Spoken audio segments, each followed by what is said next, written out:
uthena wayedla ama drugs wayisgangster nani manje usephendukile emva kalokho wathi uzongibhadala nje kahle imali yami ngama 15,000 per month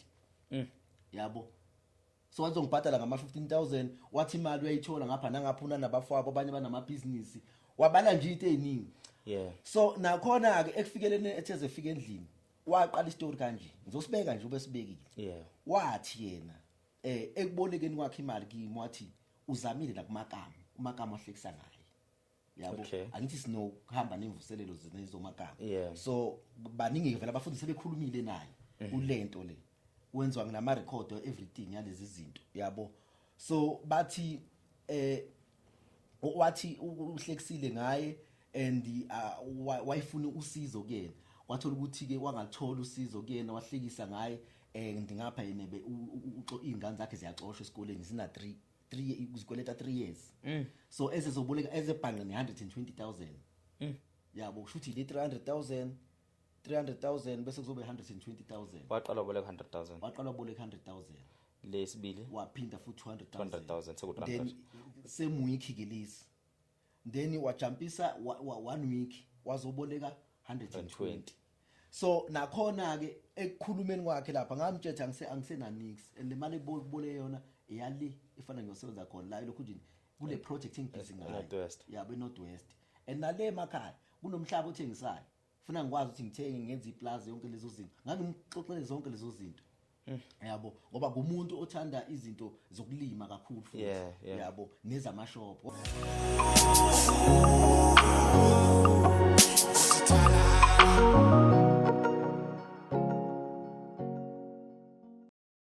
sanibonani igama lami ke ngokwazi ngokazele ngiphophazile enkandla mahlatha mnyama ngibingela lapha ngikwi-NEP podcast lapho khona sikhuluma nje ngezinto ezihlukahlukene ngabe inkinga zabantu ngabe izinto abantu ababhekene nazo empilweni on daily basis is it mental health or izinto nje ezigeneral esingathiwa mhlawumbe sixoxa ngazo sifaka nembono khona mhlawumbe ke kuyenzeka ukuthi kwesinye isikhathi unenkinga nasekhaya okanye unenkinga emsebenzini unenkinga nomuntu ophilisana naye okanye unenkinga nomuntu osempilweni yakho siyasithola indlela ukuthi kambe singenza kanjani ukuthi kube isolution noma siqhama kanjani nesolution ifinyelela kanjani kubantu abangathwa beza nosizo leyo nkinga leyo njengoba sisho ukuthi sithembele kunina ke babukeli bethu emakhaya and indlela iplatform yethu ekhula ngakhona yamangalisa nisibonga yonke lo support leyo njengoba ngishilo ukuthi ke namhlanje futhi angihambi ngedwa ngihamba nomfokasi balikhulu mfowethu bingelela babukeli bethu emakhaya ngiyabingelela emakhaya bonke abantu ngokuhlukana kwabo nangokwezizwe ngingusithembiso ngadlamini Dlamini ngikuzwile lapha eDlamini uthi ukahle kahle ngakini ukusenkandla emfongosi le ngako bizimali nongono ngasengono akuphaswa mfethu ngono kuphaswa bizimali ngabe kodwa ngizilo usuzinze ngaseMaritzburg ufika kanjani eMaritzburg eMaritzburg ahlahla ubaba ongakhona okay so wagcina ke nawe wazinze lapho ngaseMaritzburg kodwa nje into eziningi nje ngizenzele enkandla uhambe eMaritzburg nje mhlambe sengibe nginabo 18 19 la uhamba usuyindoda ngase ngisuka nakhona ngihlalanga futhi kakhulu ngazala iGoli ke ngizozama amadlela alihlaza so usuzinze ngapha ke manje eGoli ngizinze ngapha eGoli naseNorthwest mangaxoxela isimanga mfokadlamini kule podcast kuvama ukufika nje abantu abasuka kude ko Eastern Cape ko KZN yonke mhlambe kulonyaka ayi ngokuqala impela esithi isivuke ekseni sithi ayasivuke siyoshutha nomuntu okhona la cha kujwayelekile abantu baseGoli singashutha abanazi inkinga mfowethu usibhalelile saxhumana walichaza udaba lakho ngase ngithi hayi asike sibone ukuthi ikuphi la singasiza ngakhona mhlambe singenza kanjani ukuthi lidungisele udaba lakho umbukeli ke mhlambe ngoba ube ngalwazi udaba kwenze njani sihlangene ngani namhlanje bhuti kahlahla indaba isekuthenini benginomfundisi wami suthi ngani mangifika ngiswale emakhaya ngakholwa vele ngikhule ngifike nje ngikholwa ngafika nala eGoli ngaqhubeka nesonto kanti mangisesontweni bengilokubulo umuntu ofika nje nothi njalo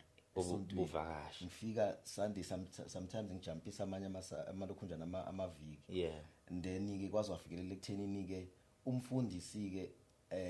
aboleke imali kodwa last year kodwa bezingikhonze in 2021 kulela sonto. Okay, yeah. Last year waboleka imali kimi. Yeah. Mayiboleka imali kimi ayingimbalekele.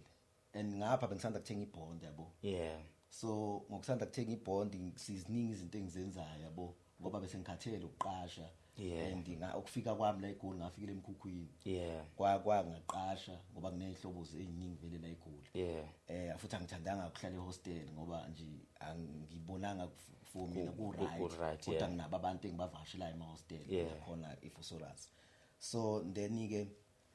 kwangokuya ke ngaze ngagcina ngithenga indlu. Mangithenga indlu kusho ukuthi ke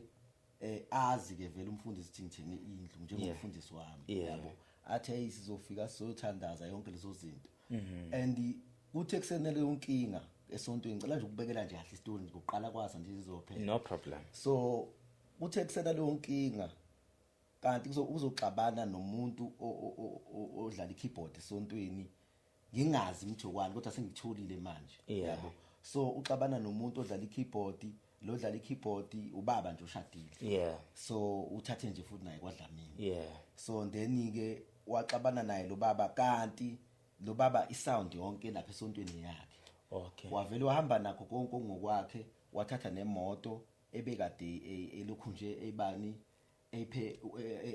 shuthi bebevumelene isivumelana nomfundisi mabethengela nti umfundisi uzobhadala kangaka emva ngalokho kwagcine kwangasenzeka. Then mina sengibonani igap ukuthi every Sunday funa la umfundisi lokho efuna imali yesound. Afuna imali yesound ngathi mina no ukuze kungabe ngathi la esontweni kuzelwe imali. Ake ngayisho lo mina lo ngathi awuthi ke ngoba kokune sound engangiyithenga kumuntu. So lo muntu okuyithengeni kwami ngangoyithengela kuqashisa makunezinto ezenzekalayo and wayithe 50,000 umuntu le sound. So nakhona wayithe uzoyithengisela omunye uSithebe omunye umjida nje Newcastle uSithebe wazoyithengisela uSithebe ukuthi wayengakami kahle financial yabo. So ngase ngathi mina if ukudlula le date baba ubaba lo yithenga ngingabimbizi lokudlala but lo uzombiza obukoleta mina. So ubaba lo ngathi if ukudlula le date engayithengile isound ngicela ukuthi uyinike mina. Wasavumelana ke nalo baba ukuthi makuphela inyanga ngalo date uzoyinika mina isound. And kwathola ukuthi ke yangafika lo date ngesimo esibhekene naso kuphe esontweni. Then ke mina ngase ngiyikhipha ke 50,000 ngathenga isound kulo baba. Osaya ngakhuluma nomfundisi sahamba naye kulo baba ngamtshela futhi istory nje oba sinjalo. Sahlala phansi nalo baba lo sakhuluma naye wasathi hayi mfoka Dlamini ngoba mina ngazi wena. Ngizocela ukukhuluma noSithebe le. Emva kaloko ngoba nina noSithebe nikhule nonke niyakhunjana yabo nginazi nizinsizwa nje nonke yabo. Ngikhulume naye ungabi ngathi ngiyanixabanisa. Bese ke emva kaloko uyabuya back kimi yabo. So sakhuluma ke noSithebe ongaba nankinga ngaze ngathi uSithebe ngizomthengela enye isound. So ezinye iphika ngathi ngizomupha zona. Nakhona umthengeleni kwami ngangifuna ukumthengela kwezinye indawo. Kwathola ukuthi ke umfundisi lo wathi hayi ikhona isound ekhona esontweni but ngokwakhe shuthi wayesemrobho uSithebe ngoba yayingasebenzi la sound ayinenkinga ifile. So kodwa akayibekanga kanjalo kuSithebe ukuthi ifile and izipika azikho ku-condition right. So wathi hayi uzothatha zona amnike zona. So ngokuthi ke sathatha lo sound ngayisa nge50,000. Then ke ngabona ukuthi ke sekune gap yani yokuhira ile keyboard. Okay. All right ngase ngithi ke mina hayi into engizoyenza ngoba kunomjida wami uthengisa ama keyboard la eJozi yabo. So uThemba nje ngcono ngimusho oba vele kuze nebusiness yakhe ngoba iyaziwa vele. So uThemba uthengisa ama keyboard uthi ngahamba ngakuyena afika ngathatha i525,000. Shuthi sekuyimalini yonke lento ngithenga cash. So ngithatha le sound 50,000 ngaphinde ngathatha le keyboard 25,000 sekuyimalini 75,000. Ngase ngamnika umfundisi yabo. Okay ke nakhona wafuna kusebenzisa imoto yami ukuthi ilokhe i-transport ngithi mina no akazama indawo ukuyibeka kwamanye yasebenza ngibhizinisi ngikukhula ngomsebenzi wami ngamabusiness wami. So angikwazi ukuthi lo ngehla nginywa nento ezesonto bengenza mina lento bangivala igap yasesontweni yabo. So then ke hayi umfundisi wabona ukuthi hayi kusho ukuthi lo mfana angazi noma shuthi ngendlela esabona ngayo after sekwenzeke lento engizokhuluma manje yabo. Wabona ukuthi hey lo mfana ulahlile lo mfana yabo ngoba phela kusho ukuthi phela wayibonela impathe yabo. Kanti mina ngangenza lokho ngokunikela and nanokuthi sase silwela nanokuthi sizama ukuwina neland Yeah. ekhonzelwa kuyona ukuthi ongcono ithenge ngoba uyahlukumezeka ngani wayilokho eshithe epulpit uyahlukumezeka ngani ukuthi abantu abamfuni isoto lakhe lapho kodwa amathaveni abanankinga nawo nazi nani so sasesibele ukuthi sithole neland okunye sasesithenga izitulo sathenga nezitulo after lokho okay ke kodwa okuyitulo kwahlanganisa ibandla lonke yabo nami ngakhipha lokho engakhipha alright ke ibandla vele edala belokho liphila ngokuhara kushuthi yabo okay ke then ke umfundisi bese sithi ngaphandle kwesonto akhulume namathi ucela ngimboleke ngimthenge ucela ngimzamele imoto akahamba ngayo imoto kamama wakhe ngathi washo njalo ngathi wathe kama wakhe wazwa ngikhombisa yona bengathi bekuyithothe la moto yabo so wathi ufuna ukuthenga imoto manje nesithunzi sakhe sehlile nakubafundisi and isithunzi sakhe nje sicekeleke phansi noma eseThekwini noma ekuphi akalokhu nje nje wayesathi ifuna oshumela naseSwazini yabo ngathi mina mfundisi ngizozama ukuthi ngihlanganise yabo ngizozama ukuthi ngibone ngoba ngisenendawo engithengile noDwest yabo so ingange ground vele landawo so ngifuna ukufaka ilokhu nje ama container abayidaba story yabo for ama shop and amanye ngiqashise kuona malokhu njalo so wangincenga umfundisi wangincenga ngagcina ngamtransferela 100,000 ish la lento engikhuluma ngayo vele ngama proof ama payment ngizokunika nje nabo so ngamtransferela 100,000 so emva kalokho wathi hayi mina bengitshela mhlawumbe uzozama noma second hand yabo le moto azolithola nje lapha lokhu njani noma agcwathisele noma enze njani waphinda futhi wafulokhunjwa wafuna enye imali hawu ngithi mina lo mfundisi ngokuthenga nje sound sefana lokho engilandelela kanje hayi bese ngithi mina kuze umoya wami ungalimali ngikwazi ukukhonza kahle awuthi ngimningi ngokuthi uzongibhadala yonke into izoba right ngoba sasahlala phansi ke naye ke futhi esefika nasendlini and kuze kwathuka nabanye abazalwane enkonzweni ukuthi hawu umfundisi wayafika kuwe kuthina kafiki unabantu ukuthi abakhetha thina since sineminyaka sikhonza lapha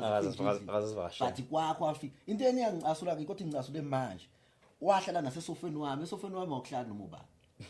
yabo ngicasule lokho noma ngihlala lapha endlini ngibe ngicabanga ukuthi wayihleli la kusofa wami ezoboleka imali ngapha uzongitshela ukuthi yena wayedla ama drugs wayisgangster nani manje usephendukile emva kalokho wathi uzongibhadala nje kahle imali yami ngama 15,000 per month yabo so wazongibhadala ngama 15,000 wathi imali uyayithola ngapha nangaphuna nabafowabo abanye banama business wabala nje into eziningi so nakhona ke ekufikelene etheze efika endlini waqala istory kanje ngizosibeka nje ubesibekile wathi yena ekubolekeni kwakhe imali kimi wathi uzamile la umakama ahlekisa naye yabo angithi sinokuhamba nemvuselelo zenezomakama so baningi vele abafundi sebekhulumile naye kulento le wenziwa ngama record everything yalezi zinto yabo so bathi wathi uhlekisile ngaye and wayifuna usizo kuyena wathola ukuthi ke wangalithola usizo kuyena wahlekisa ngaye ngingapha yenebe ingane zakhe ziyaxoshwa esikoleni zina 3 uzikweleta 3 years so esezoboleka ezebhange ne120,000 yabo kushuthi le 300,000 bese kuzobe 120,000 waqala uboleka 100,000 waqala uboleka 100,000 lesibili waphinda futhi 200,000 sekuthi then same week ke lesi then wajumpisa 1 week wazoboleka 120 so nakhona ke ekukhulumeni kwakhe lapha ngamtshela angisena nix and le mali ebole yona iyali ifana ngiyosebenza khona la lokhu nje kule project engibhizi ngayo yabo eNorthwest and nale emakhaya kunomhlaba othengisayo ufuna ngikwazi ukuthi ngithenge ngenze iplaza yonke lezo zinto ngangimxoxele zonke lezo zinto yabo ngoba kumuntu othanda izinto zokulima kakhulu futhi yabo nezamashop okay ke bese ke ngiyazama ke kulokhu nje phambi koba ngimnike achaze ukuthi hayi umakama umenze kanje nakanje yabo uhlekise ngaye naphambi kwabafundisi naphambi kwabantu kuquququ umfundisi yabo ngokuthi usiyabona okay imali ngimnike yabo usengixoxela nangokulokhu njani nangonkosikazi wakhe ukuthi eze bekulenkinga akakuyona ingenxa yonkosikazi wakhe and ngithola after ukuthi umdivozile mina ngazi ukuthi umdivorce ukuthi njalo bahlukene bakwi process ukuthi kufanele ba divorce but ngathi thiwa khona oyi1 ongafuna ukusayina phakathi kwabo okay then mina mayixoxa lapha kimi uxoxa as if umfazi wakhe ukulenkinga akakuyona umfundisi ngenxa yomfazi wakhe umfazi wakhe ulokhunja umfazi wakhe uthanda amadoda umfazi wakhe uyamlokhunja uzonda ingane yakhe le ntombazana akayifuni wazwa yisho ke lokhunjana noma ngeke ngililokhunje ngisho ukuthi ubani kodwa wayisho lengane yakhe entombazana ukuthi usibani bani lokhunjana umkama kamfuni so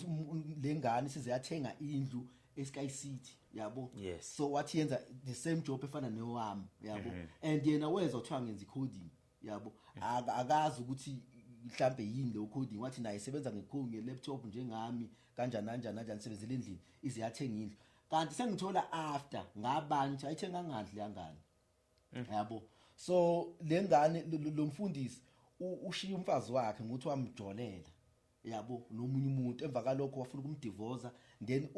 ifamily lapha ngathi yamxosha lapha ngase lokho nje la ehlala khona nomfazi wakhe ngoba la behlala khona kusemzini wakubo umfazi bamxosha emva kalokho ke wasawohlala nenye intombi le izinto sengiyithola along the way yabo ukuthi njobe sehleli la eSky City la yahlala ngakhona uhlala nenye intombi khona lapho okay ke mase sesiza ke lokhu njani undaba ngimnike ke le ngithi ngizomnika leyo le 120 undaba hayi kwafanele ngiyokhipha ilokhu njana iinvestment yami kwi African Bank so ngiinvesta kakhulu nakhona na kwi JSE ngiya investa na kwi computer shares yabo mhlawumbe umothi yazazi izo indawo sesantini so then ke ngihambe ngilokhu njeni African Bank then kwafuna ukuthi mangikhipha lapha emalini ngikhiphe for ukuthi ngikwazi ukuthi enye imali engizoyikhipha ikwazi ukuphesha ezinye izinto esengibona sekuvuleka igap ngemali engiyithathile eqaleni ngayinika yena sefuna sekushoda malini 120 ngasase ngikhipha 1 million yabo kwi-investment ipenalty abangishaya ngayo ku 1 million 126,000 ngoba sasivumelene ama-investment engiwenzayo bo 5 years yabo so ukuthi every month ngidla interest kuphela okay onke lama investment kubhadala ama interest kuphela then mina ngiyibeka njobe injalo after 5 years bangifonele ngiphinde ngize ngizovuselela mawuthi ngiyavusela mawuthi ngiyithatha yabo ayina penalty ke masiphelile icontract yakhe khona but ngamfonela wawuzongibuza lo mama lo lapha athi uneshow ukuthi ayithatha le mali ngoba mothatha i1 million ithi ipenalty yakhe khona 126,000 then ke athi lokhu njana lo mama hayi mawukuthi abantu befamily abacela ukuthi benze lento noma wena awukulokhu nje ukuzulazula nje la emoto ube ucabange kahle ukuthi ngampela uyayiluza imali engaka yabo 120 yes ngithi mina awuthi ngizamfonela kahlahle ngamtshela lo mama umfundisi uyofuna imali so ngokuthi ngiyamcabanga ukuthi ingane zakhe ziyaxoshwa ukuthi ifunda ku Christian school yabo so uthi ziyaxoshwa lapha esikoleni and angimazi ngoba wayengayifaki kwikole ze government uthi zoba zifunda lapho uthi wathi futhi ifunda nazi nika amagama khona lapho emva kalokho ke ngaphuma ngamfonela yabo ngoba ifoni kwangafanele ngifone ngaphakathi ngaphuma ngamfonela wathi ngiyacela siba likhulu ngicela ungisize ulokhu nje ngamtshela ukuthi inkinga mfundisi ipenalty yala 126,000 and mangalahlelwe le mali kushuthi le investment engiyenza la ayikho yabo wathi ngiyacela wangincenga ifonini and ayike ekhulumeni ke yena yabona noma engangena la ekhulume uyakhona ukuyikhulumela la baba igoqo hayi yabona futhi le genge engabafundisi ekhulumeni akusiboke bonke ngifuna ucacisa kahle ukuthi akusibo bonke abayizigebengu lo kusho ukuthi isigebengu from dala yabo uyijwayele lento goqa abantu into zakhe yebo lo so mayikhulume ecela ngase gcine ngingabuyela phakathi ngayenza and ngithe ngisahamba nje abiclock la lokho nje ngase ngimtransferela ngoba ngangafuni ukuthi yonke imali engimnika yona kube yicash umtransferela yonke into kuzokuba kube neproof ngoba bengingamthembi umuntu angimthembi ke mina emalini yabo so ke okay ke ngimnike ke le mali umfundisi kuze kufikelele ekuthenini ke mase ngiqede kumnika imali inyanga oqala umfundisi uyabaleka akasafuni 15,000 yes ngizokutshengisa nama date wakhona nama payment wama date enginawo na ku app wabaleka umfundisi second month futhi wabaleka umfundisi ngamfone lokhu njana ngisayike lokhu nje inyanga yesithatha ngisayi lokhu nje esontweni mayiphuma esontweni sandi uphuma straight athi yogibela iflight uyapi eThekwini khona ibranch akayentsha akayivulile opposite lokhu njana ivule uyena undaba khona lapha opposite in IEC la kunekula performa khona nje yes IEC ICC lapho okay yes so iopposite nayo yabo so then ke kunabazana abakhonza abebekhonza kwelinye ibandla abagcine bemsiza khona lapho alright ke bemsiza nange worship nange instrument bangathi banikele yonke nange sonto ngathi bababhadalela ngokusho kwakhe yabo so mangithi sengenyanga yesithathu ngithi ngizokhuluma naye umfundisi sengiyamlanda manje after that ngikwatile yabo ngiyamlanda ngifuna ngekathi ethi yaqeda kushuma ethi yaphuma ngibe ngisukuma nami ngiphuma yabo ngithi ngikhuluma naye ngaphandle ajika afuna ukuzogitshezwa yimi ngemoto akafuni ngikhulume le ndaba ucela ngiphuthumise manje airport sekulate yabo ngamphuthumisa mina ngemoto ngihamba naye nje ngimcasukele le moto uyexoxa indaba le asikho ispace sokuthi ngilokhu nje ngendlela kayisigibeni ngayo la baba uxoxa nje inkinga ngapha nangapha yayibona kangangokuba uyangibona vele ukuthi ngifuna uzofuna imali yabo uxoxa inkinga uthi umuzwa kuba uyadliwa le lokhu nje ngathi kuphi le Natal ngazi kuphi noma eFriday noma kuphi kodwa wathi nje emakhaya indlela kuba uyadliwa uma wakhe akasasebenzi nani wabala lokho nalokho wathi inkinga akusimi ngedwa kangikweletayo eqaleni ngamayeza kimi akayishongo ukuthi ayishongo zonke lezi utho kwena we yosses so into akayishilo izingane zakhe nemoto imoto ayithenga yes wayithenga imoto ekuyithengeni kwayo ekheke imoto sengithole ngamaphoyisa amanye ade bemvimbile kude mayibuya kude makwade kuyiDurban July elokhu nje last year le lokhu nje eThekwini so kwasho ukuthi mabemvimba bathi idisk angitshele aswezile Springs yabo so angitshela lamaphoyisa wathi amaphoyisa engwazi athi lo muntu lo okhuluma ngaye uhamba ngemoto engathi yebiwe le moto ngoba idisk ineni registration inumber plate ineni registration so asazi ngoba wathi ngijako nakhona wathi kimi ya wathi ngathi uthi wathi ngisecond hand le jako uthi wathi ngala kuphi Albertine so mangibuzwa ayithenga imali leyo jako uthi wayithenga 120,000 jako 120,000 ayeke so then ke mase khuluma namaphoyisa ithi webhayila ngibona konti lo baba kushuthi khona umshiyashiya lapha ekwawo yabo so then ke asathi lamaphoyisa sakuthiphisa njobe lokho esekufonele bese lokho engifonele ngithusa bathi akuthiphisa into ezofuna uyenze enzela lo muntu protection order yabo ithi webhay ngaqala lokhu njani ongahamba ngabhalela iX-rip ngalokho nje ngagugula ama number eX-rip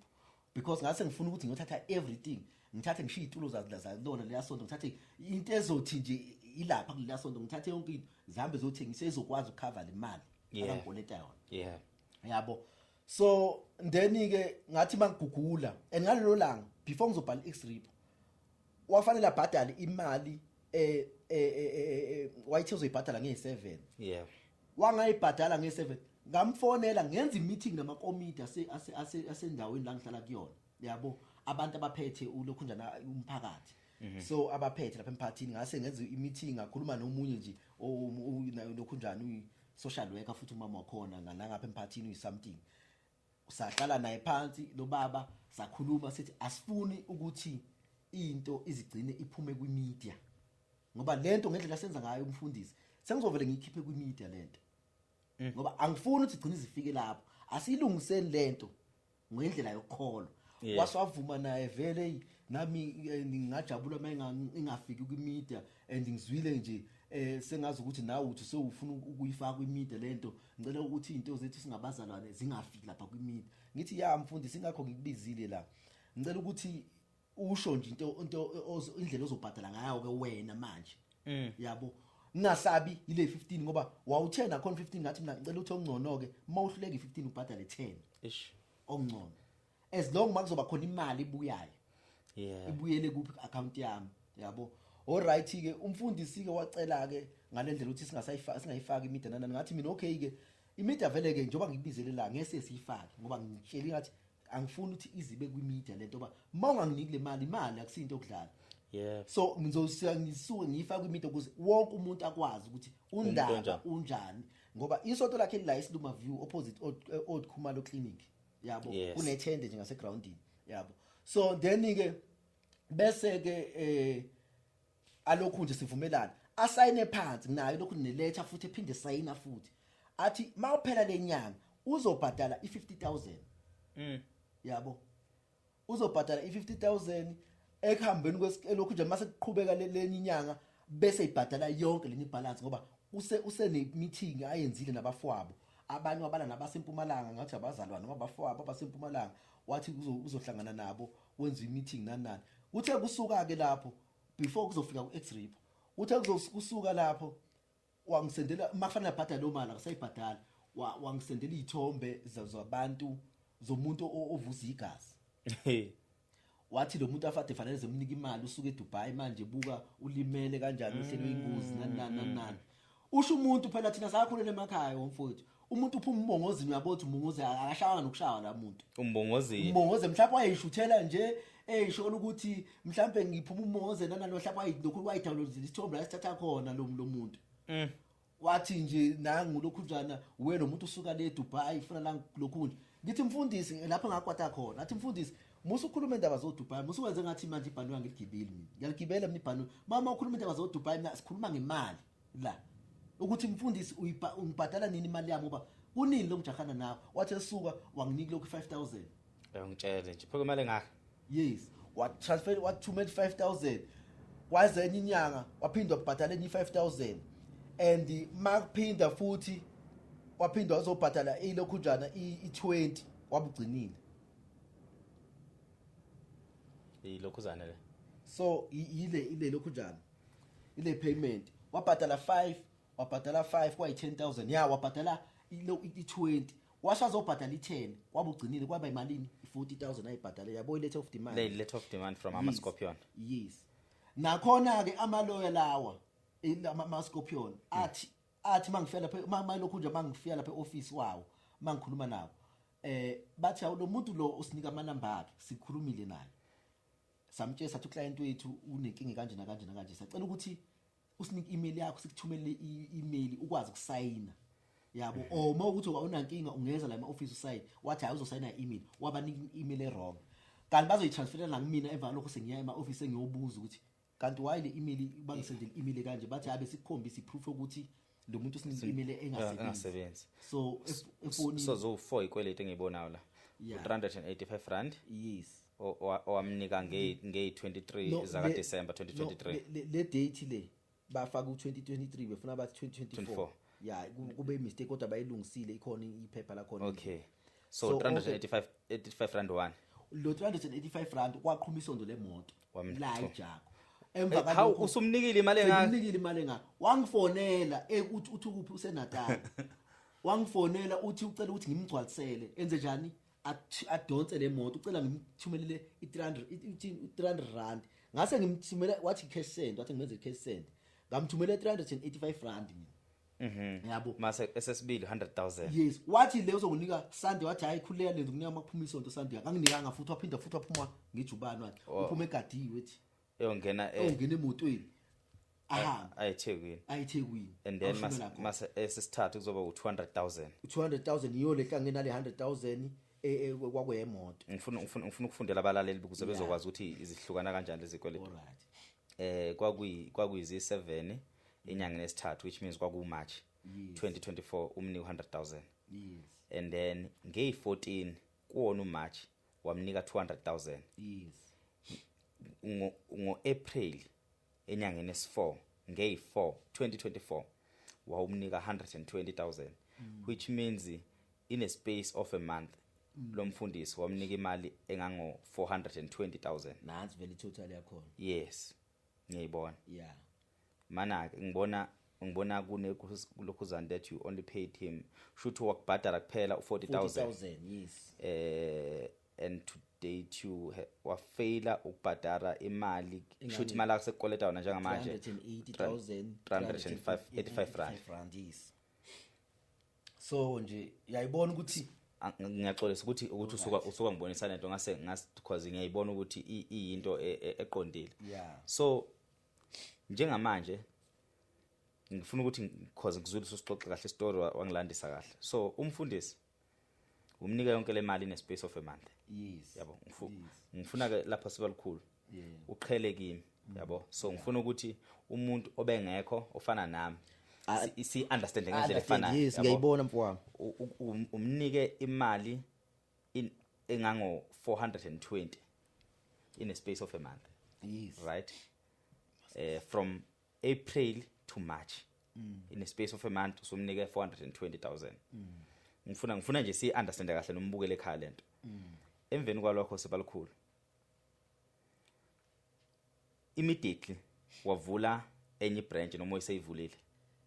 Ngathi beseyivulile. Ngathi beseyivulile. So now waseqala ke manje uyaqhela ku first month uyahlulwe ukukhokha, second month until nawe manje uyaqala uyamhopa. Yes. Ingakho ngithe ngifuna uyiqhelise la kumina. Yes.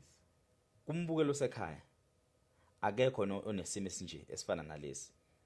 Akekho umuntu okabhekana inkinga enje ngoba mina ngeexperience yami iningi labantu even nabantu engibaziyo abasondeleke kakhulu uzoqhubeka nodaba lakho. Ngabantu engibaziyo enginabo ilist yabantu enqwaba ababoleka abafundisi imali and they always manipulative. So ngifuna ukwazi kuwe mfoka Sibalikhulu ukuthi yini ke kuwe eyayithi khipha imali engaka nongabe unemali engakanani ebank kuwe mozibuka wawusober minded in ukhipha le mali akukho la owathi khona wayisola masukhiphile uyisola nje ngenyanga uqala uyikhiphile yonke le mali ngoba angeke esikwi state right emqondweni ukuthi angeke mina ngokhiphe evini no 10,000 kabili kumuntu oyedwa ngeviki price angeke ivike lot angeke mina ngunike u2000 ngiphinde ngunike u2000 kusasa ngunike namhlanje ngiphinde ngunike kusasa angeke mina ngunike u50,000 ngiphinde ngunike next month angeke mina ngunike u100,000 kule nyanga ngiphinde ngunike next year sengihlukanisa nje ngepace angeke ngunike u20,000 after 4 months ngiphinde ngunike omunye 20,000 yabona angifuqa mamanga yena into engakutshela ngayo there's something ayisebenzisayo lapha nakho ke la ngifuna sekhona la ngaze ngayibona khona ukuthi konke ayisebenzisa njalo bezothi mayikhuluma nami afuna ukungithinta kanti the day uzothola ngikwatile wathi uthi angithinta ngasiphebe sandla ngathi ungazongibambatha ngisisi ngiyabona ukuthi ethi indoda ngathi angisisi isitabane mina wathi manje mfoka Dlamini yini ukuthi ngathi hayi ungangithinti mina yabo ngelusa mina uzongibambatha ngifuna ungigcoba ngani yabo so lapho from lapho kwaqala kwanemimoya ngathi ngilwa nawo vele ngoba ngase ngibona ithi lo baba manginayo uyakhona ukukhuluma and futhi ucreate story nje ubone wonke umuntu omunye emubi bese umbona yena emuhle bese ubona inkinga zakhe zonke ezibekile yabo njengadlela asuke izibeke ngayo uzibona ukuthi cha lo muntu kahlahle ukuthi bambethrayile ngempela abantu yes so ufuna ukusizwa uma uyabona ukuthi mina ngibe umsamaria ngimsiza but nakhona bese mayiqeda ukukhuluma mase ngisendlini mina hayi ingqondo yami ngeke mina ngidlalile ngasemalini mfowethu kodwa nakho wadlalela ku 424 angithi ke there's something behind engayazi mina there was something behind engayazi so yiyo lento engisho mina ukuthi engaze ngabona ukuthi maye ngasafuna ukuyibhadala sengiyabona ukuthi wayivele nezinto ezithile ayiphe kwazo uyabo asikisi but ke ngokuthi umthetho ke South Africa yabo akekho ngaphe kwawo umthetho usahamba ngendlela yakhona yabo yonke into isihamba ngomthetho into engenza ukuthi ngize na kakhulu kuma media ukuthi ngifuna wonke umuntu amazi ngoba mina ngifuna yazi ukuthi bayithole nami thole nenkunzi nje nenkani insizwa ngakibe zangiqamba zathi ngumthini mina mfowethu yasibona nje lesasilwane lesothi isilwane esinjani mawuzolanda nje umlando mina nje vele nje ngumuntu nje vele onenkani ezintweni zami engizenza ngizenza ngenkani yabo and angihlehli so noma kuthiwa njene sengifonelile ethi uzongithumela abantu uzongidubula nani usehlule noma esethumela amaphoyisa akhonza khona mana ke Dlamini ungayijaha ngifuna uqala ngikuhleke mfethu ihlaka mfethu leli ukuthi ayimfethu inkani yakhe ayisebenzanga ukuthi uyikhiphe le mali wayikhipha le mali mfethu no ngiyayizwa lo mfowethu leyo ngayikhipha yes wanginqoba lento ayinqobe ngayo kodwa manje sekumele kuliwe ayakhululeka futhi ngomthetho so manje usebenza ngomthetho ekulweni kwakho ke manje ngiyeza ukuthi ukuthumelela amaphoyisa yes uzama nokukubulala yes ikuphi la sekufika khona manje ukuthi kuze kufike kulesigaba kusona because isigaba sikhona sijulile yabona angithi manje lapha esontweni lakhe kunabantu abaphakathi esontweni omunye uyiphoyisa wangithumela imessage angithi ezezifuna ukungithumela amaphoyisa ngakwata mina ngathatha ngayisuka ngayifosorus okay ngawuthatha insizwa lapha elokhunjini ehostel abomkhaya bami ngathi bafowethu ngiyanibona ukuthi nibhizi ngaqhama kuyiSunday ekseni bafowethu nayi lokhu njani ikho drink nike lokhu kade nikuphuza yabo ngizobe nikubone manqeda lokhu njani asambe isolandi lokhu njani isound yami nomfundisi ongoleta kanje nathi kwathiwa ayike asambe nisekhona ayibange esageza ngisho ukugezela insizwa kwasuka kwathathwa nebhaki kwalokhu nje kwashonwa khona yabo ezinye vele ngangisiwe nazo kwelinye ilokishi elingapha eUnme Park kwasuka kwayiwa khona. Okay. Lapha sayifica iconnectiwe yonke sound ukhona labo gogo abakhona abathanda ukuthandaza khona lapha safese sayithatha wathi ugogo uthi uyakhuluma uthi ngani yami ngicela uthi uyeke isound ngicela ukuthi ulokhu nje uyeke isound ngicela ukhulume nami ukuthi yini inkinga ngathi gogo uzokunika 100,000 yami uzokunika ni 200,000 yami uzokunika 120,000 yami so wathi lo gogo bengazi ngathi ke ungigoleta lo mali ingakho ke ne sound le yayithengwe yimi le sound akuyona imali akuyona isound oyibala imali akuyona oyibala imali even nale 200,000 300,000 bengenankinga mina nawo mfowethu ngamtshela ngathi le anginankinga ke nayo imali engaba nenkinga nayo 120,000 le anginankinga nayo mawuhambela isikhathi mawubhadale kahle la mina ngamane ngikuphe le 300,000 hish ngamtshela futhi sasaba ne meeting nabathile abakhona kwakugcwele ngimtshela sasakhuluma nalomunye ovidorizer khona kanti ungenza isilima naye wenza 12 vidorizer wenze ngazi ukuthi uzola le story kimi kanti bazoshintsha istory yabo bashintsha istory emva kalokho benza into engekho bafeka nama voice note uthi ngathi into engekho mina into engayisho kuyena ngathi anginankinga ne 300,000 akusilo kunjani imali ethini leyo so into enginenkinga nayo le 120 le ungalokhu nje for imoto for wena yabo but mawukuthi ke uhluleka ukugcina lesithembisi into engamtshela mawuhlo ugcina shuthi ngizobona isigebengu nababa uzongibuyisela yonke imali yami ngingasaphinde ngize esontweni lakho so wabutha yonke sound asiye lapha ku yes, sound ngabutha ke yonke sound esoundini kuyibutheni yonke into nje ngithi ngisebenza ngomthetho mina ngamfonela phambi kokuthi ngoba zagodo zazinsizwanyana ezazilapha kodwa bezazi vele ukuthi imini othenga sound ngathi akhululani bafowethu noma thobe inkolozini bengenenze lutho yabo so futhi asilwi nani yabo into engifuna ni understand sizofonela ubabweni manje ngamfonela ngafaka la speaker sashaya nje round ngayifaka la speaker akekho yena usazofika ngithi basabhizi bakhona abantu baxhumisa base bexhumile futhi beqedile ngafaka la speaker wakhuluma wathi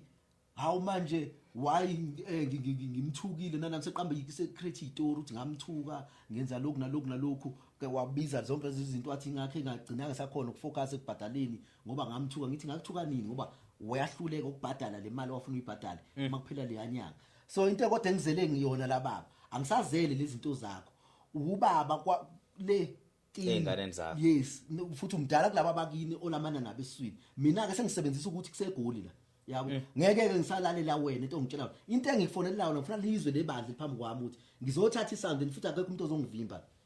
ngoba futhi naye ethengwe yini wathi ngicela ungilinde silokhu ukuthi sikhulume edlamini nanani ngavala ifoni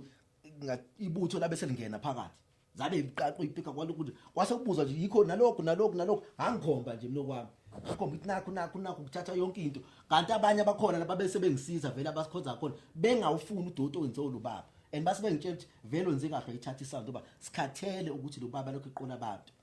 washo ngisaple sound mfethu umfuthu la uprice udila ngesound umfuthu lana ngicina ngithengisela omunye kumuntu ngokuthi lapha angithi ngathenga i2 bedroom lapha endlini so mangithenge le bond 2 bedroom le office ile ikamera encane ilenzile office lami ngisebenzela kulona so angibanga nespace kahle so efumula ngoba yayikhona kodwa kwafuna ngathi uyabo mangidlela lapha kuma laptop etafuleni lapha funa lo ngigekela njengenkalankala ngathi into engizofuna ngiyenze angithengisele sound yabo and mangitshela isimanga yazi ngayithengisa malini 8,000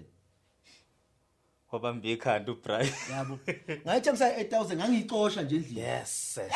ibangwa abantu ngapha nabamagig nabamatravel beba ngathi uzofika kuqala ngangiyifake na ku Facebook yonke bafe bayithatha kuqala lo ayithatha konke nemixer nama app ihamba nama app yabo inama stand yaphushwa yabo futhi so bayithatha ke lo sound then ke kwathola ukuthi ke ekuthatheni kwethu le sound kwakune speakers zami ezinye ababeyithathe bayinika usithebe ngiyakhumbula then ke mina ngase ngathi ngibamba le speaker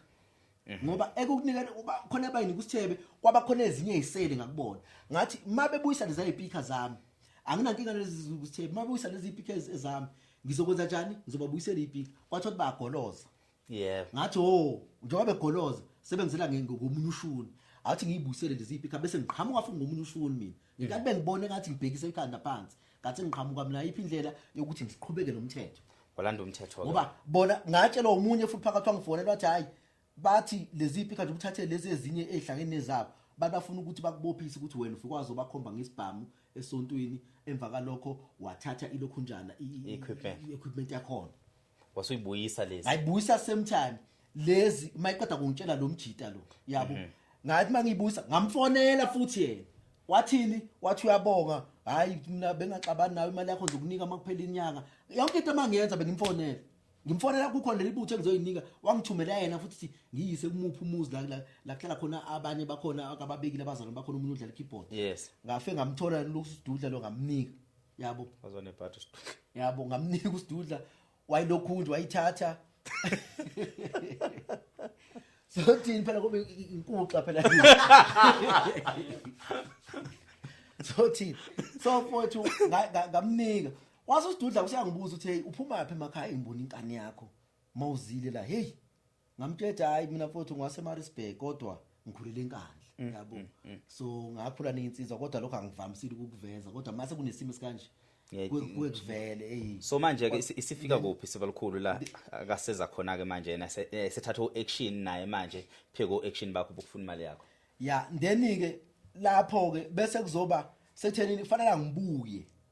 uma ngiqeda kumthumela i-protection order ngamthumela ngathumela letter of demand asengithumela i-protection order ngase ngiphinda ngoba lokho bese ngithole mase ngiyema officer ex-rip before ke kasiqalela na before mfowami ke ngiyema officer ex-rip ngaqala ngagugula online okay ngagugula ama number ex-rip mangimfonele ngafuna ukubhadala imali athi lo mfundisi usuka emakhaya uthi usuka eThekwini uza la eGoli yabo uzongifakela mayise la eGoli imali ngithi mina mfundisi babundaba awukwazi ukuthi ungathi usuka le emakhaya uzongifakela masegoli imali kusho ukuthi le mali isebhuthini emoto umbuzo wami ngambuza wona wakwata cima ifoni ngaphinde ngamfonela wakwata ongayibamba ifoni ngamthumela ilokhu voice note ngathi yabona baba ngendlela wenza ngayo ngizogugula ama number ex-rip emva kalokho sesiyokhuluma khona siyeqedelela khona indaba yethu ngoba awusafuni manje ukuthi lokhu njani imedia siyayifaka manje ngoba wena awusafuni ukuthi lokhu nje ungibhadala imali yakho ungitshela ngendawo ukuthi usuke eThekwini uzala kusho le mali igcwele ibhuti ngambuza kanjalo ukwatiswa yilokho ukuthi angimhloniphi ngithi cha phela akusekho ukuthi ubaba akusekho ukuhloniphana ke manje akusekho ngoba wena wenza lokhu nje phela hlanganela eGoli ufuna ukwazi siyahlangana nje la eGoli ngani ukuhlonipha lesasikhathi ngoba wawuhloniphekile mama wona mongasayihloniphi ngenze njani mina angithi uyoyisusa inhlonipho kimi so wayilahla inhlonipho then ke kanti ngizothi mangigugula nama message akhona futhi mangigugula ngikhulume nalomuntu akhona la Google ama number khona mangikhuluma nalomuntu kanti umuntu uzenza kusho ex-rip ngithola lokho kuphi sengisema office ka ex-rip kuthiwa lo muntu uyiscam kade baqeda abantu hawe yabo ngigugule lo muntu ngithi ngifuna i-video call kuyena yabo ngothi vele ngiyazi lokhu njana into social media zinobugebengu nyana ngifuna i-video call ngifuna ukukhuluma naye lokhu njani ukuze ayilokhu nje angisendela i-location yasema office wakhe ngiyize ngixoxele istory athi hayi ungasibhala phansi aphendule ukuthi ungasibhala phansi engayi-answer i-video call yami ungasibhala phansi ngizokulokhunja ngizokufaka kwi-list yabo ngibhale phansi emva kalokho athi ungasamkhulumisi ke lo baba yimi ozokhuluma naye ngicela ungiphe ama-number akhe sikhulume naye thina ngithi mina awukanjani ama-number akhe ngisikhuluma nje ku-WhatsApp kanjani manje ama-number akhe ngoba mina ngazi ukuthi funa uyobona mina e-office njengoba u-ex-rip yenza ku-TV funa uyobona mina e-office emva sikhulume bese sesiyamhlasela lo baba athi hayi i-process esesenza ngayo sekuyile shuthi wefuna kulo baba bhadare ukuthi bengezi aqamba manga ukuthi si-ex-rip bukaki ngifuna ukufika kuleso story bese ke lo baba lo athi afuna ama-number akhe ngimnika ama-number akhe yabo ngithi hayi na ama-number lomfundisi lokhu nje abone i-profile athi hayi ngiyamazi lomfundisi nami ngiyamazi umfundisi amabheka yabo hayi ngeke ngamazi awudumile udume kakhulu lo baba lo udume ufuna ngabe ngisambizi nangobaba ngithi lo ufudu lolu yawo udume kakhulu lo ufudu lolu Uthi ngimseshe wena uchaza. Ongithi uba TP indaba. TP indaba. Yeah, cela ungene kuzosuku ngimsearche ku Google noma hayi izoshesha la ku Facebook. no Facebook uTP indaba. And bengiqeda kumlokhunja ipage la khona. So kwasho ukuthi ke lo muntu baxoxa indaba ngathi bazi bayiqeda beyiboyi2 esidini. Yebo. Kanti lapho sengibizwa amakomiti ase sengibizwe umunye umuntu wase Katlehong ekhona lapha eSluma View wangihlanganisa namakomiti la khona ngihamba ngakhona ekomidini wangidirector wasaba yini ukuvela wathi angingena lapha ngikhulume namakomiti ngiwatshele le ndaba ngoba nesonto vele lilalifunani la uyena la yiso lesigebengu lo kodwa ngizophinda futhi ngimfake ku video yeah so baseke kwase kwazothiwani ke ngathi mase ngihlengi namakomiti wathi kumakomiti akazi ukuthi unkweleta malini yabo wathi ucela ngithunyelwe invoice utshela amakomiti and kwase kubizwe nabazalwana abathile bakhona kwaba nemeeting nabalungu omphakathi wathi ucela ukuthunyelwa invoice esho ukuthi unkweleta malini sengimbuza ke mina ngibuza laba ngithi ngicela simfoneleni asho ukuthi yini invoice ngoba mhlawumbe invoice umane yasho ukuthi invoice ngoba akayazi ukuthi yini le nto leyo ngoba invoice awukwazi ukuthi uvele ukhulume invoice kubolekwene imali cha awuthenganga lutho kimi angithengisi ngalutho ngithengisa le ndlela engisumbhingi not again yena sasibo sasingekho isidingo se invoice again wathi nama bank details wama ngasenayo yonke into ucela ngimthumelele kabusha ngase ngiphinda ngasenda ngamthumelela kuquququ kwakushuthi kuzophela kwaphela ilokhu njana bo iviki watshela omunye umfundisi wathi kade ngimbhadalele mina lo muntu imali yakhe yabo uthi ungibhadalele lo mfundisi useyenza ke le lokhu njana nginayo i-record amafoni mangikhuluma na phone yes mayisehlangana wathi ngibhadalele imali yakho ingenile ku-account ngithi kuyipi account wathi angithi wena wathumela umuntu uthi azolanda imali kimi ngithi angizangithumele umuntu mina yabo uthi khona wathi hayi phela uX ngiyamazi ngijwayele ngikhulumile mina noX ngamnika imali ngathi akakuniki okay ke umbuzo sesithina ke thumela ama proof of payment swabona wathumela kulo baba ama proof ukuthi wabhadala i20,000 waphinda wabhadala 63,000 63,000 385 rand ngoba wasabhadala le 120 esasikhulume ngako kakhulu ngoba impi yayiseselapho kakhulu okay ke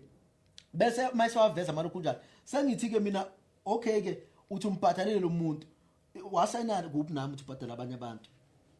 savumelana sasayina phansi uzobhadala mina kunama bank details wami njoba lokhu ngibalekela ubhadalile wabhadala bekukuphi lathi ngicela usibonise ingxoxo yenu izifikelela lapho ukuthi nezivumela ukuthi niyabhadalana wathi ke leyo ke angisezoyingena isiphethe umthetho waqala ke lapho sengifonelwa abantu ke sebangisabisa ngapha ngaze ngashintsha amanamba yabo bangisabisa bathi angiphume kundaba yonke lento bazenza amaphoyisa bonke yabo kwathola bengamniki vele protection order ngaleso sikhathi mabeqala bengisabisa ngaze ngashintsha amanamba emva kalokho ke sengikhuluma nalama amaphoyisa bathi hayi lo muntu ufake protection order vele nemoto akayilokhu nje ayikanjena ngathi bengichazelile ngathi lokhunja ngahamba ngawo lokhunja ngabiza futhi wona lamaphoyisa angiphelezele submitile lokhunja ne-protection order masifika ke lapho amaphoyisa asha athi kahle athi kahle umfundisi lo usigebengu sesiyambona and akakurespect ukhomba nge5 fingers nekhuluma nawe uthi kanje lo mfana lo kanjena ukhuluma yabona lonto le so umfowabo ukhuluma kahle so umfowabo wazathi ngicela lento iningafaka kwimedia ningaxabani ngalendlela ukuthi gcina ngasangenelwana nani ngathi umuntu ongiphushayo ubhuti wakho so athi amaphoyisa ngoba beseqhelile kuthini sekukhona umfowabo sesikhuluma lapha kwiveni athi amaphoyisa yazi kube kuthiwa kube kuthi ubhuti wakho ufana nawe ukhuluma nje ngabe le ndaba iyaxoxeka manje lento akayenza phambi kwethu sibhekile enza kanje ngeke ngakwati imali phela le bathi bathi nalo bathi nathi singamaphoyisa impela kodwa imali engaka umuntu engafuni ukulokhu ukubhadala akhuluma ukuthanda kwakhe asathi mina nginama proof ukuthi wathi nginama voice note ukuthi wena wathi angibhadale ilokhu nje X-Rip yabo so ke ngase ngiyake ema-office X-Rip after ngiphumile lapho ngaya ema-office X-Rip ngithwe bye ngahlala phansi ngabatshengisa konke imessage nanokuthi ke bathi uthi lo muntu ubhadalile le mali nani ngangiyake nami ngeqholo ukuthi ngizofe ngiyithole kusho khona mangifika khona hayi bangichazela ukuthi akusilo kunjani scam ngaqala ngezwe ngesecurity qala ngaze ngezwe futhi ngiphakathi ema-office ukuthi hayi bathi hayi sebaqedile baningi befika la ngithi mina nimtracing ngani lo muntu lo nilokhu nimbambe ngoba ukushuthi wenza ugebengu wonke umuntu yabo then bathi abasazoba busy ngaleyo process and then babeqeda ngokutshela banginika ka amanamba ke ex-repo i3 or 4 iphepha la khona akhona la zokunika kodwa yabo mhlawumbe noma umuntu awumsiza ngenilanga so banginika ke banginika nezinto efana ngifollowe okuqala bayibeka nje letter of demand ukuthi ngisubmit banginika ukuthi mase ngiqede ngisubmit ngenze zonke lezo kanti njengoba ngisalindile namanje ukuthi ngibizwe khona yabo sonke story ngasibhala na ku WhatsApp yabo but sinzoe ngizama ukuthi ngiphinde ngizama ukulokhu ukufona ke manje ngizwe kubona okay ke mase ke sengimnikile petition order ngeyi31 natso ke indaba ngeyi31 mfowethu ka December last year go 2024 wona lo siphuma kona ngihlalele nje mfowethu kuthumela amaphoyisa yabo thumeleni kwakhe amaphoyisa kusho ukuthi ekulokhu njeni kwakhona amaphoyisa ekufikeni kwawo onke lawa ayingibiza ngoncike umphathi yabo so ngase ngezwe language ayawo asazana lamaphoyisa ukuthi aqhamukaphi bathi sizwe kuthiwa unama cricket bathi une fetch yama cricket la endlini yakho bangifonela nakhona ngazi amanamba bathathapi bangibiza egate bathi bafuna ukuthenga ama cricket as if mina ngithengisa ama cricket yabo engangiphele nje umunye umuntu ama cricket so kwathola ukuthi lo muntu engimpha uxhumene nabalapha kula sonto okusho ukuthi lo muntu uxhumene nalo ovidorizayo kuleli sonto yabo umfazi walo vidorizayo ukusebenza epolice station nayo yazoxhunyelwa umuntu ongakaregister kusho register epolice station ngathi uyivolunteer futhi elokhu nje lamalobla lamaphoyisa amasipala so loyo ke istory sengisithola namanye amaphoyisa sengixoxela ulokhu nje loyo wafonela abanye abazalwane abangamaphoyisa uzubona abazalwane baganga kanjani uthi uyiphoyisa ngapha ufuna uprotect amanyala umfundisi ngento errong ezokwenza nje qamba amanga wabathumela kimi mayifika lapha kimi bonke bawunceke emphathi ngithi mina kambe sazanapi into engayisho oqala sazanapi yabo wasungibiza ngonceke kambe sake sabonana kuphi yabo athi hayi akubalekile lokho basiphuca amafoni sasihamba nobafu soyi2 basiphuca amafoni basinike intombazane ilokhu njani ngoba babethumela ama double cap bese kuzoba ilokhu njani ngathi ayi2 or 3 ama double cap bese kuzoba ilokhu njani lezi imoto nje kwama lokhu njalo kwamaphono okuncane yes bese kuzoba kodwa not lokhu kunesinqo ngazi sibiza ngani so uzazi i2 bese kuzoba ama golf ayi2 lawo kamasipala then bese kuzoba ngathi GTI 1 so ekufikeni kwami ayila ko 19 yawo ayimaningi kakhulu vele amaphoyisa wangazi ukuthi lapha nje kule ndawo ngibonile ama camera sendlini yakho yes mawubona lapha endlini footage yaveza konke so mangibhekeka lapha kule ndawo sengibona nje umuntu oyisigebengu yabo oyisigebengu nje esikhulu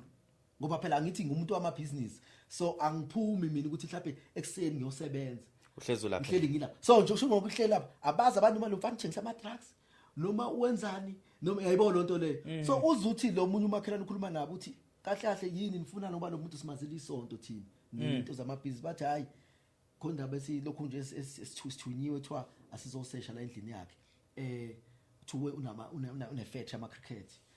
kanti mabefika lamalokhu njalo amaphoyisa abanayo search warrant okay before sifike lapho basifaka uzankosi nobafu bahlanganisa kanje yabo basiphathela amafoni and uzubone mina kuba wathi ngifuna ba record angizoba record nali washa ngoba ngekathi ngene ekamereni ngithi bethi angithatha imali ngekathi lapha phakathi ngoba mase sejadini abazange basakhuluma ngani ngama cricket bache bangena bacheck microphone yabo sorry bangena bacheck emva kalokho base bathini bathi indlu ithenge ngani kakhuluma ngendlu ngabatshengisa ngisho iproof yendlu yabo lento eziyakhalisa abaphathi bamaphoyisa ukuthi babebuza ngendlu babe nawo amaphepha ukubuza ngendlu yabo so then ke ngabatshengisa iproof yaleyo nto leyo bathi awuyithenge cash ngangithenge vele 650,000 yona leyo bond so then hawu uyithenge cash hey shuthi ulilokho njani ikhona imali mabengena vele endlini yonke into nje bagcwala indlu uyabona futhi ababona baningi kanjani abantu bagcwala abanye bame ngeenyawo abanye sebe nama punching bag lapha ngoba ngimuntu nje vele ngibone bebengena bafika bashaya punching bag karate yabo so then bona ke base balokhu nje babhizi bayajima abanye lapha ngaphandle okay manje imbuzo wami ngithi okay ngiyanizwa senithi anizile ngalokhu njani ama cricket anibithola ufakazi balento okay ke senifuna i-cold drink ke manje nithi ngoba bathi bona mangayikhiphi i-cold drink bazolokhunja bazosikhumula amabhuluke la sishane la nobafu so yi2 einqeni o masingashayani lokhu nje neinqeni masingafuni lokho bazithatha bosilalisa sibali so lalo lokhu nje ne-police station nge1 holiday ngeke sokho soseyobingelela nge2 mina ngokwami uthi angivume ukuthi sambe bese ngithi mina yazini ukuze lento izoba easy ngivuba khombisa ukuthi nabo njengoba besebenzela istate bafuna basave thina nothi ukucindezela thina ngathi athi ngibanike lokhu njalo imali abayifuna ngathi okay ke nina nifuna malini bathi bona hayi wena cabanga ngathi ngathi malini bathi asibone sibaningi kanjani yabo abanye ke bese ngaphandle kwasala laba abanye la ngaphathi kwayi meeting nje kwavala nomnyango yabo okay ke ngathi mina hayi ayisho njengoba uthi nibaningi nganika i2.5 athi ayincane yabo usho lo skiphe sibovu engithole manje akusiyona nemetro njoba kade ezenza imetro kangaka ikhuluma kangaka sengithole njoba sengifike nasema office wakhona asiyo ngisho imetro and okunye into engiphathe kabi ngalamjida angimani noma ingoba edidisa engeqisela noma kanjani sithe singaphandle angithi umkhe wami ngivula ngeremote sisayisike ngaphandle bafuna ukuthi ngivule igate ngithi mina livulwa ngeremote ukhiye ukule moto angibangidrivelela imoto yami bangithathele lokhu njalo basithathela amafoni sengithi ukhiye ulapha emotweni ukona le moto lokhiye imoto nayi remote lapha lokhu nje ka press ngenkathi eseza lapho setha nokhiye uthi lo mjide yamazulu ngiyazonda abulala ubaba sengiyambuza ke mina hawu kanti lento ingama cricket noma ingamazulu kade ungibiza ngonceke manje ingenaphi lelo kunjani wathi haya siphume lapho ngalivula igate siyawalka nje sendlini inhliziyo yami siyaqala manje isiba nezinye izinto yabo and engqondweni ngiyabona ngempela ukuthi isukaphi lento yabo all right ke mase silokhu nje sifika mase sejardini lokhu nje endlini ngathi sesendlini sesivumelana ngemali usathi hey uyawudla umuthi hayibo ingenaphi lento ngizayiqoqa mayiqoqa lapha lokhu nje njengoba dingise lokhu nje ke-head office yama metro ngikhuluma zonke lezi zinto ukuthi ibingenaphi zonke lezi zinto ayikhulumayo lamjida yabo zingenaphi so ngase sithe mase siyisesha sibheke sathi maybe bafuna after sengithatha ama actions against lokho abakwenzile bese bezama mhlawumbe ukuthi it's either banginyonyobele ngohlamvu noma bangiframe noma benzini yabo because abantu be state everything mabenza bona kuzo understandeka ngoba bengavele bakwenze bese mvalo kwathola ukuthi ngeke kubelunge la ayikho into abayiplant endlini lutho wabheka hayi lutho ngoba kuyenzeka bengena nje befike beshiya ama drugs ngeke kubeze ngathi bayicingisa nokhona into abayishiya sesivele saklina into esicefe kabi ngoba besikade sicabangile kuno sorry nje ukuquote le kuno umjito wasemsingi engimaziyo bethi kusona abake bamshaya kanjalo kwasenjiswa amaphoyisa namanje lo muntu ulokhu ukugojwa life sentence ngalonto afakwa nje ebhuthini amaphoyisa afika amaningi athi asesha imoto yakhe amanye afaka ama drugs ebhuthini umjito nje nawo kadla mina engimaziyo so lezo zinto ngihlale ngiyibhekile yabo so then ke ufike ke lapho ke ekuthenini ke ngithi mina hayi 2.5 bathi bona ayincane athi yena incane ngithi hayi 3000 hayi ngathi angisadlula lapho 3000 yabo athi usawukhuluma nebandla ngaphandle aphuma ukhuluma nabo lapha ngaphandle akhulume nabo lapha ngaphandle benza i-meeting phambi kwegate icamera vele yabaveza bakhuluma abuye ayivume le 3000 kanti ngine 800 namasentinyana ade pay tafula ayithathe le 3000 aphinda athi wole nale 800 bahambe yabo emva kalokho mabephuma lapha bathi leli phoyisa reverse imoto ngithi ayicela ukuyireversela athi ayikhululeka so ireverse ayi reverse yabo emva lokho athi cela ime phambi kwecamera ikhona nalo footage vele ime phambi kwecamera bese veza ama cricket nga1 ngoba besiqeda kuthenga ama cricket nje eJozi kunjani la mashop nje lapha eJozi awaveze nga1 ethi sikhoyo ethi asithathanga lutho kulo muntu yabo ayikho into esiyithathile ubafa amvule nasebhuthini amtshengise nama black spider lawa abantwana ukuthi na lokhu njalo amba lokho athi hayi sesiyahamba nisaleni kahle yabo so then ke sayisesha ke sasayithola ngoba kunabantu engilokhunjeni nabo abakhona lapha abanye basebenzela iIP abantu basebenzela ama Hawks so then ke sayisesha ngoba siphethe abantu abazumthetho sayithola ukuthi hayi no vele iqhamuka kulendi kuba indaba yes then sase sayathola ukuthi vele ekuzeni kwabo vele baze ngalo umfazi wakhe lo Vitorizer yabo lo mjita lo Vitorizer umfazi wakhe phela udade wabo kaNdaba oh yes umfazi kalo Vitorizer udade wabo kaNdaba suthi isuka khona le isuka yes then ke mina ngathi hayi ayikho inkingi abayenza lendlela abayenza ngayo baqhubeka ngalendlela abaqhubeka ngayo yabo but into engizama ukuthi ngicacise mfowethu akusibo bonke abafundisi abagangini bantu ababa mombheka uthembekile ngiyambona ngangomnika imali lo baba ngimbonile ngamnika nawo ngibonile futhi maye ngahlala nawe phansi akhuluma nawe ungabona futhi uyahlonipheka nawe nje ngoba mina angifuni qamba ngamtshela straight emehle ngathi mina bengithanda impela baba ngendlela ebengikwazi ngayo ngibone nangabo kodwa disappointed and ke mangizothi ngiyakulokhunja le ndaba le mali ke eningi ebekade ngiinvestile sasikade senze igroup ngoba sibona eSouth Africa kunalento ukuthi umsebenzi ayikho and eSouth Africa abantu bashawa yini ama skills yabo kugcwele itheory kakhulu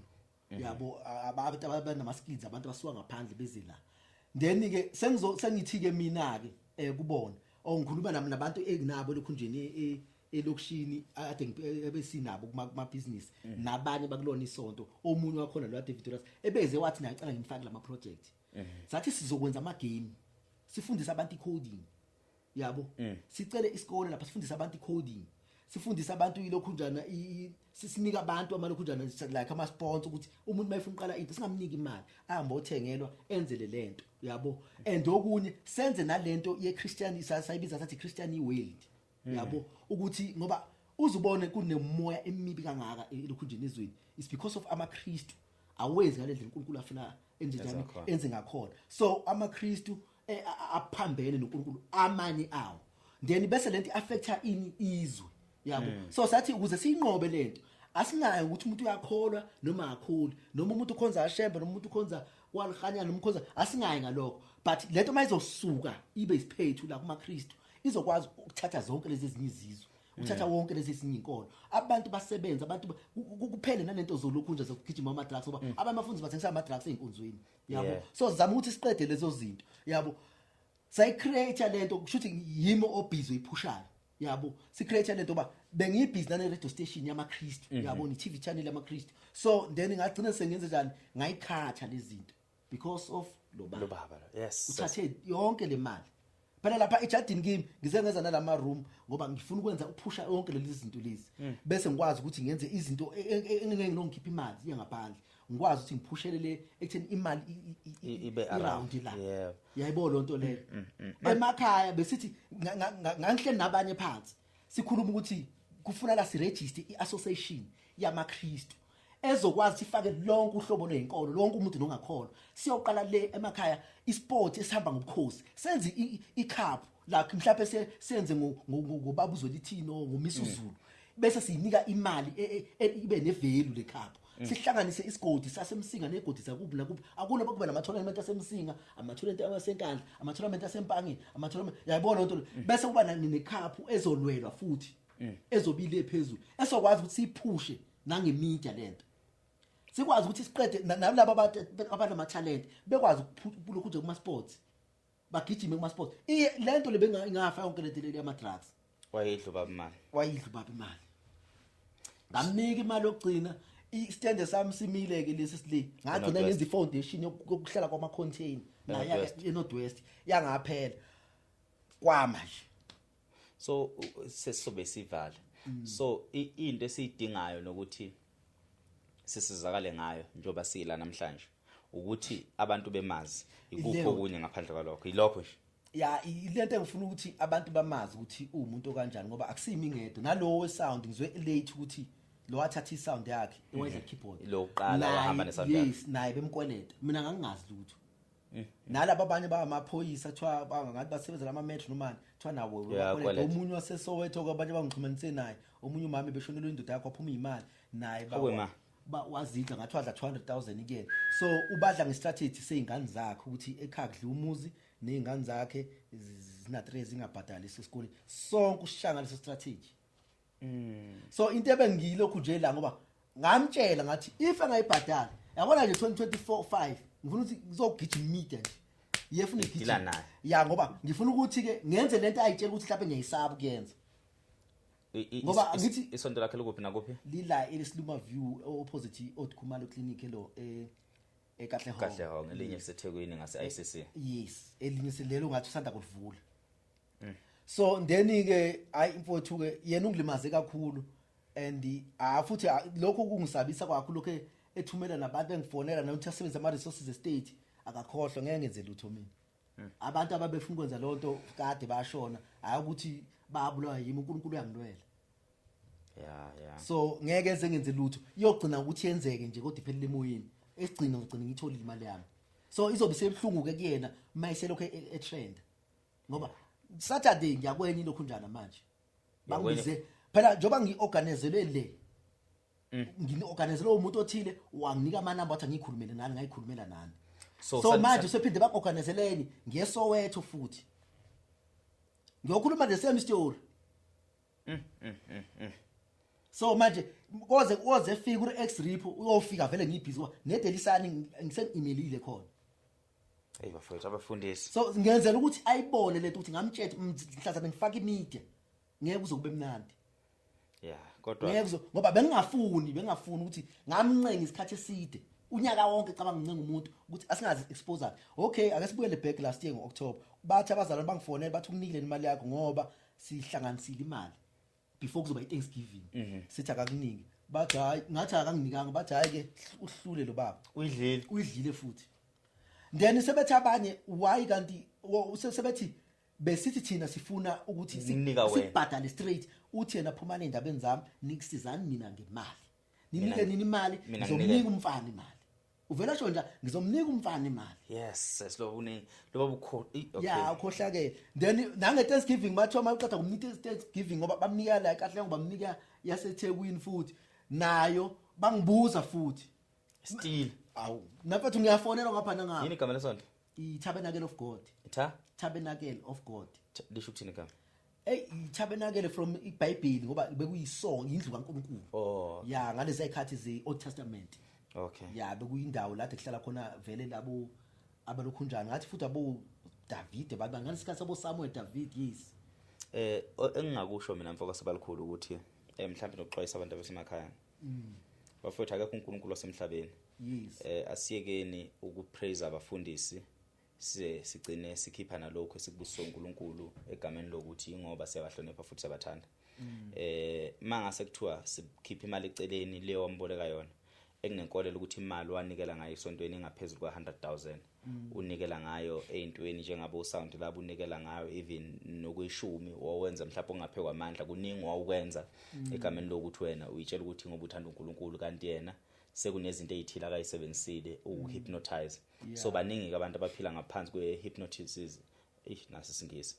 yabefundisi noma abenza izinto ngenxa yokuthi badungwe umqondo egameni lokuthi ngithanda inkolo ngithanda uNkulunkulu so ekuthandeni uNkulunkulu mfocus balukhulu angifisi ukuthi uye ukukholwa ngoba even nolimi lakho liyazwakala ukuthi ukholiwe angifisi ukuthi uye ukukholwa angifisi ukuthi uye ukusonta kodwa kusukela manje kuyaphambili asike sithi abefundisi zithunywa zikaNkulunkulu akubona uNkulunkulu futhi akuyena umuntu engaze kuthiwa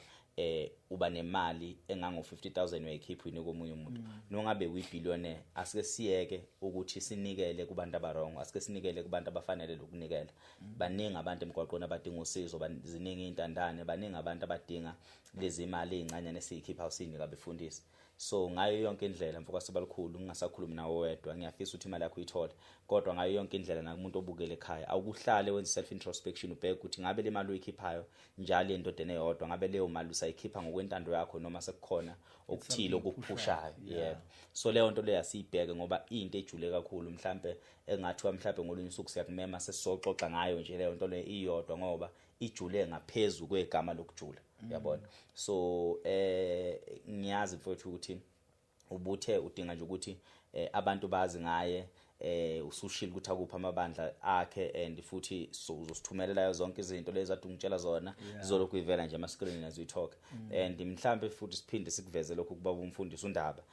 Ndaba abakandaba bakabani hey angibazi futhi ngisafuna ukubazi angisafuna ukubazi ngathi umuntu wakandaba nje sengihlihlile nje eduze kwakhe Ndaba omkhulu siyacela baba ukuthi ezinye izinto azizenzi ngoba nakho sasithanda ukuzenza kwesinye isikhathi sinokuholelwa usathane sizenza into kancane kancane sigcina sesizijwayela ububi ke buholo obunye ububi ungathi uyazama ukuthi uzama ukulungisa into ethile uyilungisa ngobubi kugcina futhi kuba kubi njengamanje nakubaba sisafisa ukuthi enze self introspection ngoba uyindoda ethembekile noma ngimbuka lapha ethombeni ubukeke indoda impela emadodeni mina ngifisa ukuthi masenze into okuthiwa sibulala umuntu kodwa ngiyakholwa kakhulu ukuthi ake kukhanda umuntu naye njengoba elaka khona kunezinto ezithile ezazimhlupha kunezinto ezithile ezazimphusha ukuthi azegcine efika lapho naka sakwazi ukubuyela emuva lungisa babamndaba ake silungise indlela yokuhamba asike sibone ukuthi senza kanjani ekutheni ila isizakala kanjani lensizwe engazi into iye kude kakhulu ake kuhlanganiswe nje oba ngiyazi ukuthi le mali unayo and umnikelo mhlambe wamasonto ama services amane amahlanu enyangeni mangase kuthiwa awunayo inkinga zezimali ungakwazi ukuyikhokha imali kamfowethu kahle kahle ngikholwa ekutheni inkinga yezimali and le nto igcina imenze isimvuse lesilwane sekukuninga akakwenzile egameni lemali mhlambe nali ibandla leli lenze ngoba kukhona ukumpush out uNkulunkulu kodwa ngiyazi ukuthi deep down ukona wonke umuntu uNkulunkulu uyaphila mfowethu mhlambe lakho lokugcina mase siyavalelisa ngoba sengiyabona ngathi nezikhathi ziyashala lapha kuma camera